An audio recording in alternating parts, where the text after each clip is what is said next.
The Manhattan night glittered with a million indifferent lights, a sprawling galaxy viewed from the sterile perfection of Ethan's high-rise apartment. Inside, the world was silent and cold.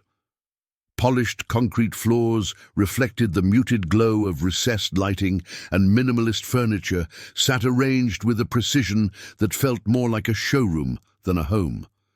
Every surface was immaculate, every line clean, yet the space was suffocated by an emotional void that no amount of designer decor could fill. Ethan stood before the floor-to-ceiling window, not seeing the iconic skyline, but the reflection of a man trapped in a gilded cage.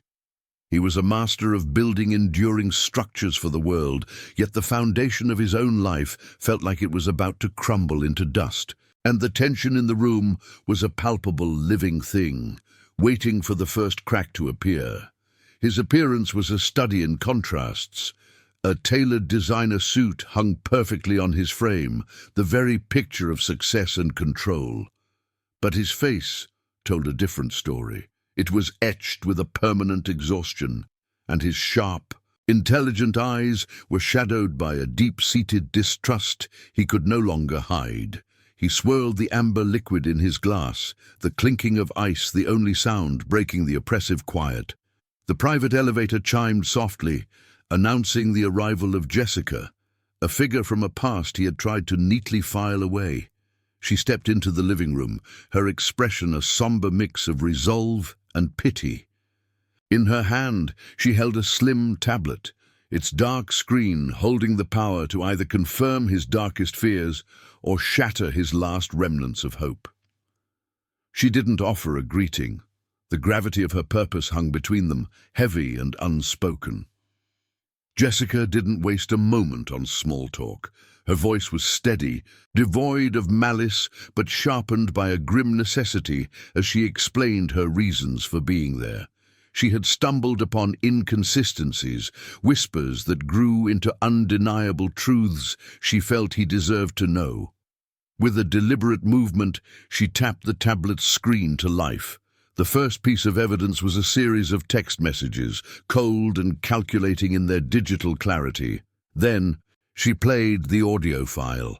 A woman's voice filled the cavernous room, Chloe's voice, but it was a version he had never heard, stripped of affection and warmth, replaced by a chillingly pragmatic tone as she discussed the pregnancy not as a miracle, but as a carefully constructed trap. Ethan remained motionless, his posture rigid as each word landed like a physical blow, dismantling the future he had cautiously started to believe in. The recording ended, and the silence that rushed back in was heavier, more profound than before. It was a silence filled with the ghost of Chloe's voice and the deafening sound of Ethan's world collapsing. His gaze, which had been fixed on the distant lights of the city, slowly lowered to the tablet in Jessica's hand. He saw the final damning message on the screen, but it was a phrase from the audio that echoed in his mind, a venomous whisper that would haunt him. "He's locked in now. With twins on the way, he'll never leave." In that instant, the architect who built skyscrapers felt his own inner structure implode. The carefully maintained facade of control dissolved, revealing the raw, agonizing wound of a man who had been profoundly and utterly betrayed. The storm was no longer gathering, it had broken, and its epicenter was the wreckage of his heart.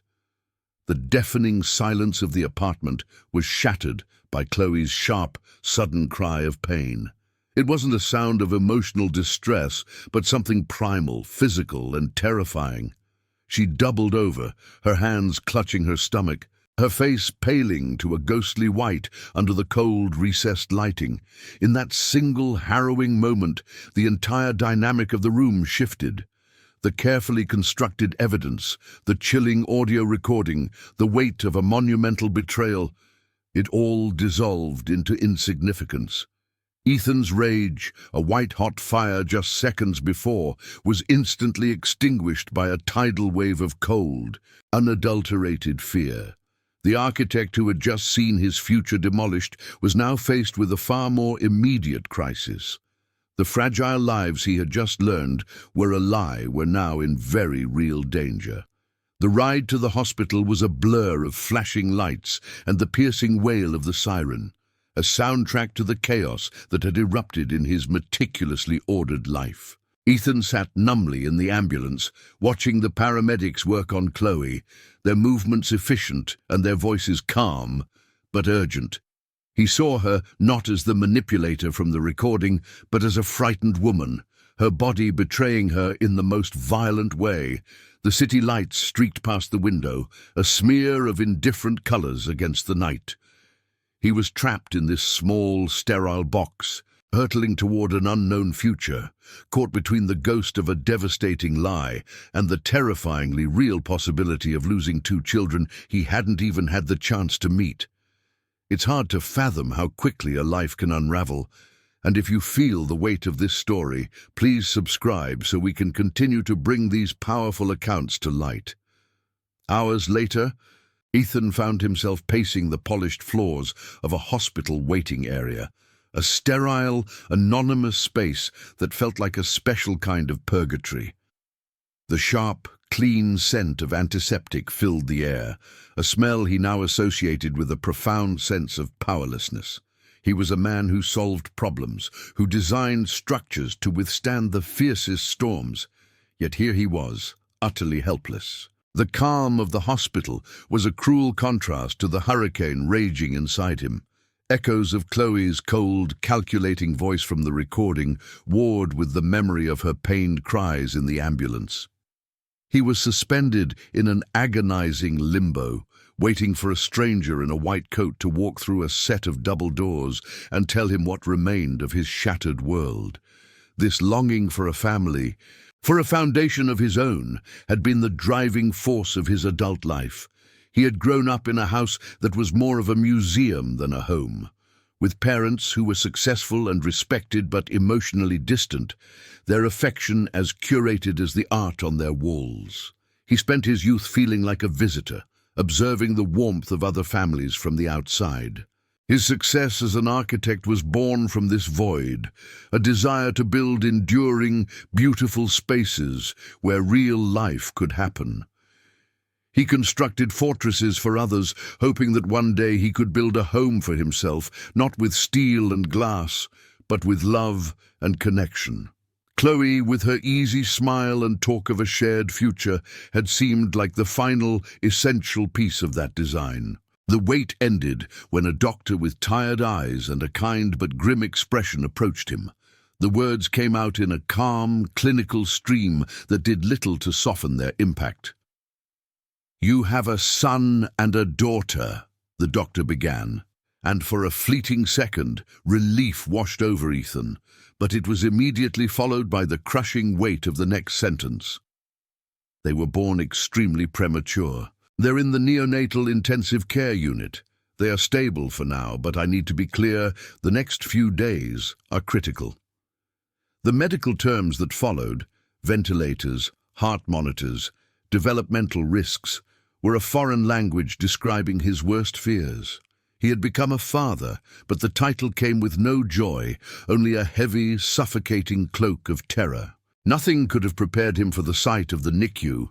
It was a hushed, dimly lit world of softly beeping machines and the gentle hum of life support equipment. And there, in two separate incubators, were his children.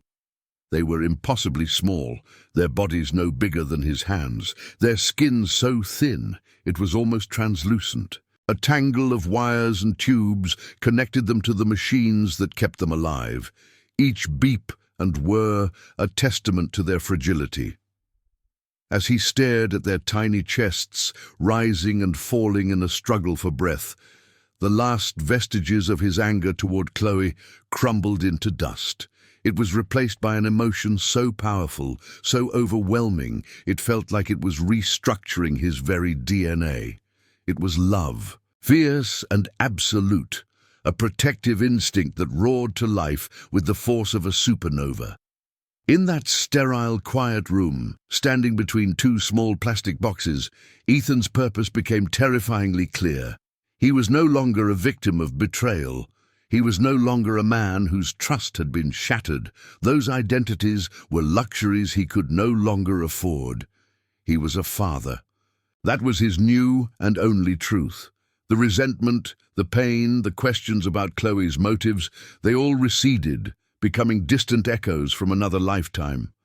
All that mattered now were the two fragile lives fighting for purchase in a world they had entered far too soon.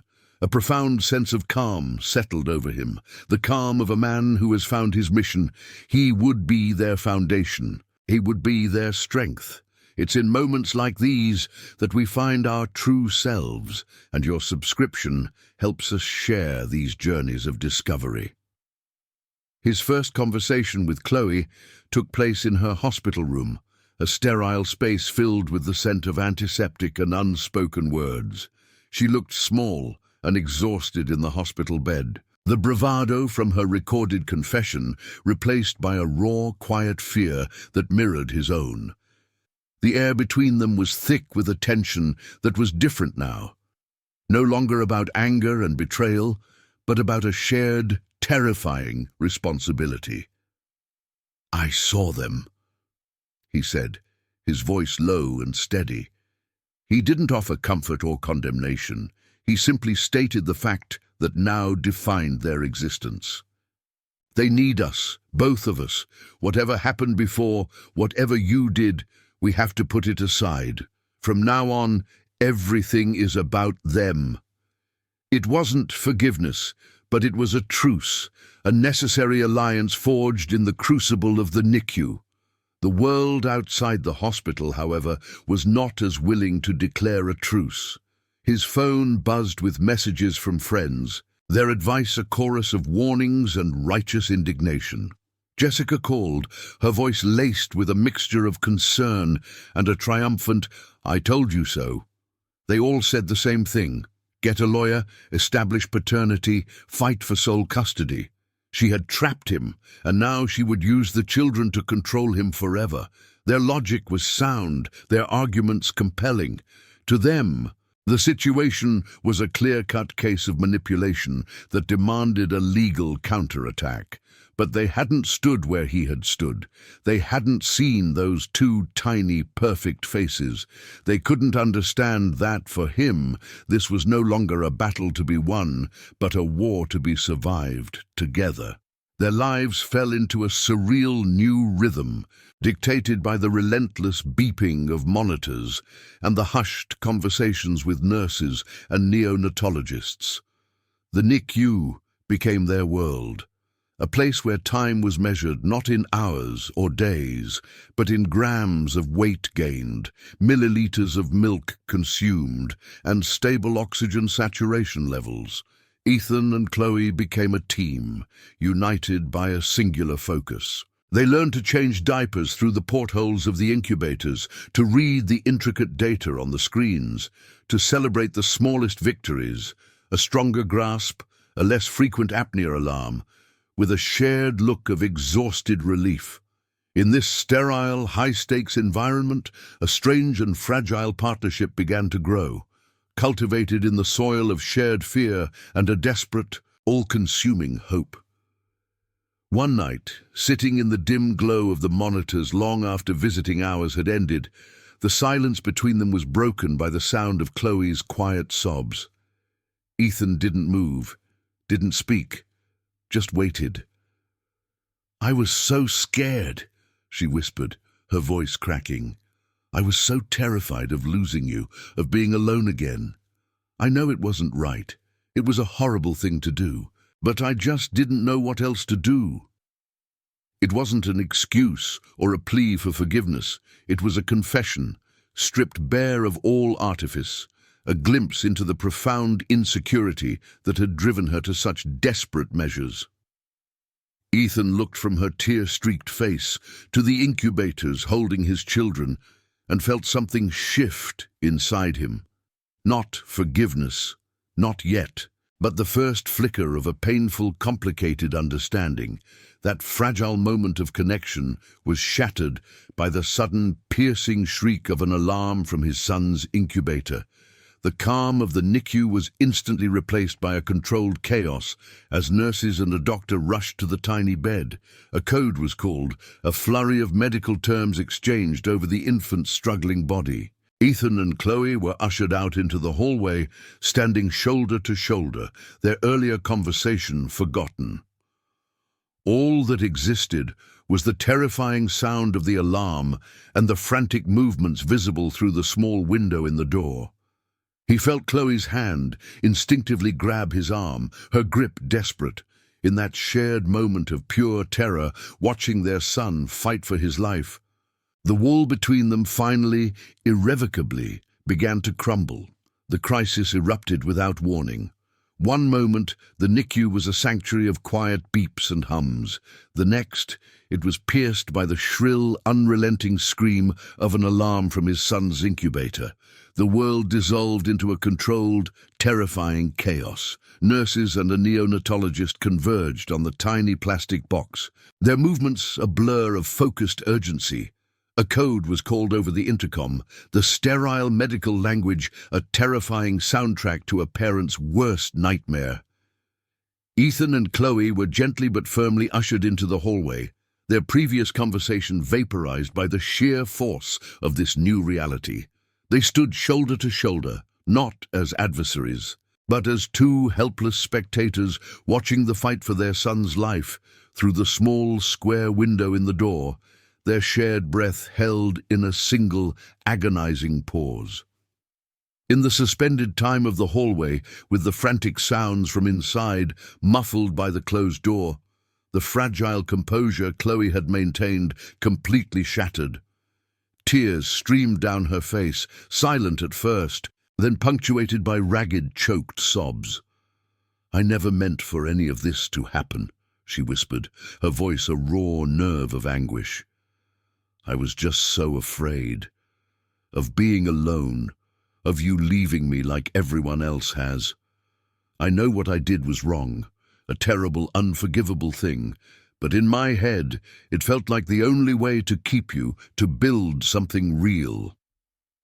It wasn't an excuse. It was the unvarnished, painful truth of a woman whose fear had driven her to build a fortress of lies, a fortress that had just crumbled, leaving her exposed and utterly broken.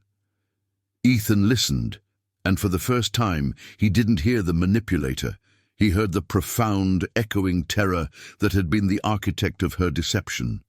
He saw not the woman who had trapped him, but the woman standing beside him, just as powerless, just as terrified for the life of their child. The last vestiges of his resentment didn't just fade. They were burned away by the intensity of the moment, leaving behind a stark and simple clarity. He turned to her, his gaze steady, and took her hand. "Our children don't deserve our past," he said, his voice quiet but firm. "A foundation being laid with words. They deserve our future, and I choose to build that future with you, starting now, with the truth." Seeing someone choose forgiveness over bitterness is a powerful reminder of our own capacity for change, and your subscription ensures these stories of profound human strength can continue to be told. The minutes stretched into an eternity, each tick of the unseen clock a hammer blow against their frayed nerves. Finally, the door opened and the neonatologist stepped out, her face etched with exhaustion, but her eyes holding a calm that felt like a lifeline. "He's stable," she said, the two words landing with the force of a miracle. "His breathing is still supported, but the crisis has passed. He's a fighter." The air rushed back into Ethan's lungs, a gasp of relief so profound it made him dizzy. He felt Chloe sag against him, the tension leaving her body in a single, shuddering wave. The storm had broken, the immediate danger had passed, and in its wake, the landscape of their lives had been irrevocably altered, washed clean by a flood of shared terror and ultimate relief. In the quiet aftermath, still standing in the sterile glow of the hospital corridor, Ethan wrapped his arms around Chloe. It was an embrace unlike any they had shared before. It wasn't born of passion or convenience. but of a brutal, shared survival. It was the embrace of two soldiers who had just made it out of the trenches, clinging to each other not because of what was, but because of what they had just endured together. There were no more words to say. The raw confession, the quiet promise, the terrifying ordeal, it had all culminated in this single, silent act of unity. The foundation of their relationship, once built on a lie, had been demolished. But here, in the wreckage, forged in the fires of fear and a deliberate choice for forgiveness, they were finally beginning to build something real. Months later, the apartment that had once been a sterile monument to minimalist design was a vibrant, chaotic testament to life. The polished concrete floors were softened by colorful playmats, and the designer sofa was draped with soft blankets and populated by a menagerie of stuffed animals. Laughter, the kind of pure, uninhibited sound only babies can make, now echoed where a suffocating silence once reigned. Ethan moved through the space with a newfound ease, stepping over a brightly colored block tower, as if it were a permanent and cherished architectural feature. He was no longer a man trapped in a gilded cage, but a father navigating the beautiful, messy reality of a home. The city still glittered outside the window, but now its lights seemed less indifferent, more like a gentle backdrop to the warm, brilliant world he had helped build inside. Their wedding was not a grand affair held in a cathedral or a lavish ballroom, but a quiet ceremony in their own living room, witnessed by a handful of close family and the two small infants who were the reason for it all. The vows they exchanged were not poetic platitudes, but raw, honest promises forged in the crucible of fear and forgiveness. Chloe, her voice steady but filled with emotion, spoke of gratitude for a second chance she knew she hadn't deserved. Ethan, looking at the woman who was both the source of his deepest wound and his greatest healing, spoke not of forgetting the past, but of choosing the future every single day. He promised to be the foundation for their family, not one of steel and glass, but one built on truth, patience, and the unwavering commitment to protect the fragile, beautiful life they had created from the wreckage. Even Jessica, who had once been the catalyst for the storm, found a quiet redemption in their story. She had watched from a distance as their fragile truce blossomed into a genuine partnership, witnessing a happiness she had believed impossible. One afternoon, she met them for coffee, her usual sharp confidence replaced by a soft humility. She apologized, not just for her interference, but for her inability to see beyond the betrayal to the possibility of forgiveness. Her words were a bridge, closing a painful chapter for all of them. In their quiet acceptance, she saw the strength of their bond and understood that their family was not a fragile compromise but a fortress, built brick by brick with the very choices that should have torn it apart. Their story had become an unlikely beacon, a testament to the power of rebuilding trust. Ethan often found himself watching his children sleep, their small chests rising and falling in the soft glow of a nightlight. In those quiet moments, he understood the profound truth of his new life. He had spent years trying to design and control his world, believing that strength lay in impenetrable walls and flawless plans. But true strength, he had learned, was found in the terrifying vulnerability of loving someone unconditionally. It was in the courage to forgive, to tear down the walls of resentment and build something new from the rubble. His love for his children had saved him, expanding to heal his relationship with Chloe and ultimately himself. It was a difficult, painful construction, but the home they now shared was more real and enduring than any skyscraper he could ever design. Stories like this show us what's possible when we choose love over fear, and subscribing is the best way to help us continue sharing them.